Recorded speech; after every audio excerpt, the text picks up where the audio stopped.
सांत पावलाने एफेसकारांक बरयल्या पत्रांतले वासाप.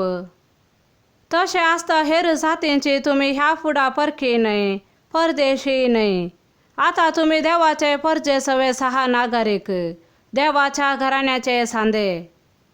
धर्मदूतांचे आनी प्रवाद्यांचे बुन्यादीचेर तुमकां बांदून हाडल्यांत. जेजू क्रिस्तूच ह्या बांदपाचो मुल्या फातर. ताचेर उबारून सगळे बांदप वाडत सोम्याक समर्पिले पवित्र मंदिर जाता.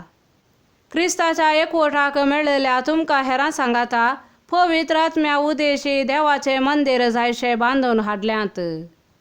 देवाचे उतार हे. सांत लुका प्रमाणे जेजू क्रिस्ताची शुभ वार्ता.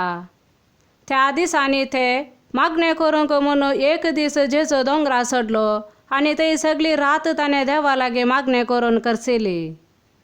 दीस उजवाडताच आपल्या शिसांक ताणें सरशी आपयलें आनी तांचे मदल्या 12 जाणांक वेंचून काडून तांकां धर्मदूत म्हणून नांव दिलें.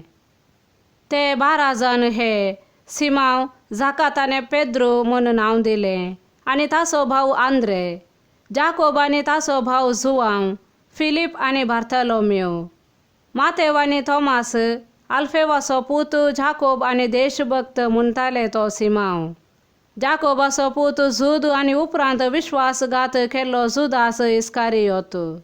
उपरांत जेजू तांचे सांगता दोंगर देंवून येवन एक मैदान सुवातेर रावलो. थंय शिसांचो एक व्हड जमो ताचे भोवारी आसलो.